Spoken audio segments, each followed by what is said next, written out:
इस हार से कहीं न कहीं भाजपा कार्यकर्ताओं में काफ़ी निराशा भी है।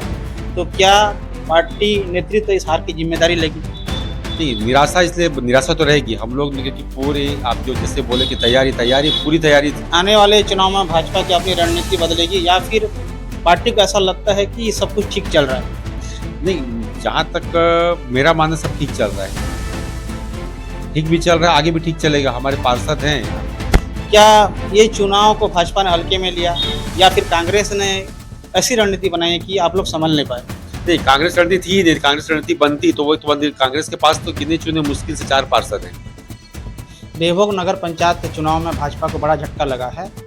भाजपा को यहाँ नगर पंचायत अध्यक्ष की सीट गंवानी पड़ी है। आखिर हार की वजह क्या रही? रणनीति बनाने में कहाँ चूक हुई? जनता ने भाजपा को क्यों नकारा? इन तमाम सवालों का जवाब देने के लिए हमारे पास वरिष्ठ भाजपा नेता सुधीर भाई पटेल हैं। उनसे हम सीधा बात करते हैं। भैया, आपका सीजी पॉलिटिक्स में बहुत-बहुत स्वागत। धन्यवाद। सबसे पहला सवाल, क्या यह हार संगठन की कमजोरी है? जनता ने आप पर भरोसा क्यों नहीं किया?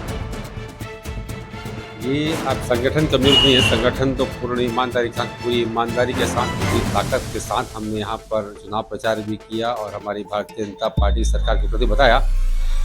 परंतु ये जो जनादेश इस समय का जो मिला है, ये आश्चर्य वाला विषय है, क्योंकि इस समय आप देखिए कि देवभोग नगर पंचायत में हमने 10 वार्डों में बहुमत के साथ हमारे 10 पार्षद बहुमत से जीत के आए हैं। जनता ने उन 10 पार्षदों को हमारे पूरा विश्वास जताया है। क्या किया वो जनता ने कि कमल के चिन्ह में वोट दिए हैं और जो अध्यक्ष पद के लिए वो लोग कांग्रेस ने वोट दिए हैं। ऐसा हुआ है। तो हम लोग भी इस मंथन कर रहे हैं, चिंतन कर रहे हैं कि ऐसा क्यों हुआ। कहीं ना कहीं पर कोई चूक हो गई। कारण अभी तक कारण पता नहीं लग रहा है कि आखिर ऐसा क्यों हुआ। क्या यह हार है जो हुई है आप लोगों की पार्टी की, क्या ये देवभोग में भाजपा की पकड़ कमजोर होती जा रही है? नहीं, देवभोग में भाजपा के पर पहले की तुलना में आप देखिए वोटों का प्रतिशत पहले की तुलना बढ़ा है। और हम लोग जो है 10 वार्डों में पूरे बहुमत से, हम ऐसे नहीं बोल सकते कि भाजपा का ग्राफ गिरा है। यदि भाजपा ग्राफ गिरता तो 10 पार्षद कैसे आते पूरे बहुमत से। अध्यक्ष जी जैसे बात करें, अध्यक्ष से जो आपको गंवानी पड़ी है इसकी अध्यक्ष सीट के लिए मुझको ऐसा लगता है कि हमारे अध्यक्ष पद के हमने जो प्रत्याशी जो है अनिता उपाध्याय को हमने जो यहाँ से उतारा था मैदान में, और उनकी जनता से सीधी पकड़ नहीं थी। वो भारतीय जनता पार्टी कार्यकर्ता रही है, परंतु मुझको लगता है कि कांग्रेस के प्रत्याशी की तुलना में कहीं न कहीं से जो जनता में कमज़ोर साबित हुई, या प्रत्याशी उनको ऐसा लगा कि उनको नया चेहरा लगने लगा, या किसी कारण से जो है ना वो पार्टी ने कैसे भरोसा जताया उनको? टिकट कैसे? ये भरोसा उनको जताया, क्योंकि पार्टी ने इसलिए जताया कि पार्टी एक तो क्या है कि संगठन मजबूत था, और पार्टी महिला सशक्तिकरण के लिए, महिलाओं का सम्मान बढ़ाने के लिए हमारे यहाँ प्रयास रहता है कि यदि कोई महिला आवेदन करती है या टिकट मांगती है तो उसको प्रथम प्राथमिकता मिलती है। क्योंकि हमारी मोदी जी की योजना या हमारे राज्य सरकार की योजना में आप देखिए माताओं का और महिलाओं का पूर्ण सम्मान हो रहा है। और उनके हिसाब से महतारी वंदन योजना या जितनी भी गैस की योजना है, जितनी भी हमारी भारतीय जनता पार्टी की सरकार की उपलब्धि योजना है, वो महिलाओं को सम्मान के साथ करने के लिए, इसीलिए उसी तारतम्य में महिला का आवेदन आया, तो कि वह महिला ने यहाँ पर आवेदन किया तो महिला को दिया जाए और प्रयास भी किया जाए। इस कारण से चुप हो गई, क्यों नहीं आ पाई। आपने तमाम जो योजनाएं हैं भारतीय जनता पार्टी की, जो यहाँ छत्तीसगढ़ सरकार यहाँ योजनाएं चला रही हैं, उनको भुनाया, जनता के बीच पहुँची, लेकिन हार की बड़ी वजह क्या रही है? हार की बड़ी वजह कुछ नहीं। हार की बड़ी वजह बताया कि जो कांग्रेस का जो प्रत्याशी था ना, वो किसी न किसी तुलना में वो भी लोकप्रिय रहे होंगे जहाँ है, तो उनको जनता ने उनकी लोकप्रियता को देखते हुए मुझको लगता है कि उनको हम लोग को पार्षद में आशीर्वाद भारतीय जनता पार्टी में दिया, परंतु पूरा समर्थन दिया।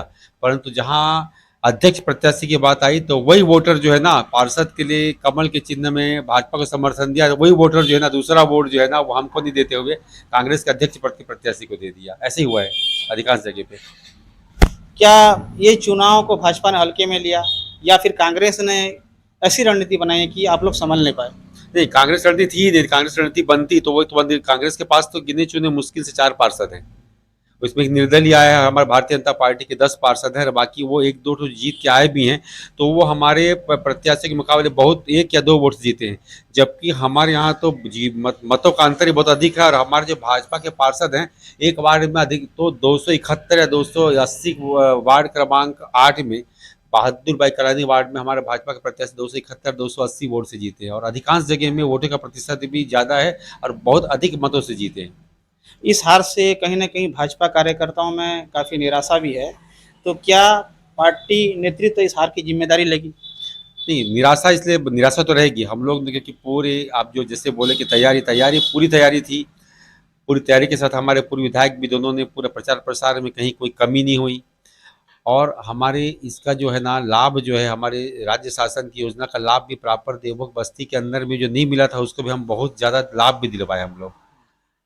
प्रधानमंत्री आवास की योजना देखो आप, गैस कनेक्शन के लिए जहाँ-जहाँ चुनाव के पहले हमको लगता था कि जो योजनाओं का लाभ नहीं मिल पाया है, उसका भी व्यक्तिगत रूप से संपर्क करके हमारे पार्षद प्रत्याशी लोग भी और हम लोग ने भी इनको फॉर्म भरवा के सबको ये योजना का लाभ भी दिलाया। फिर भी जनता है देखिए, जनता कुछ भी कर सकती है। जनता को ऐसा लगा कि हमारी योजना इतनी मिलने के बाद इतनी लाभकारी योजना मिली। इस आज भी जनता बोलती है कि नहीं हम फूल छाप को दिए हैं भाई हम लोग दिए, पर क्या किया वो पार्षद को दिए, अध्यक्ष ने नहीं दिए। नहीं, पार्टी नेतृत्व इसका ज़िम्मेदारी लेगी हार की।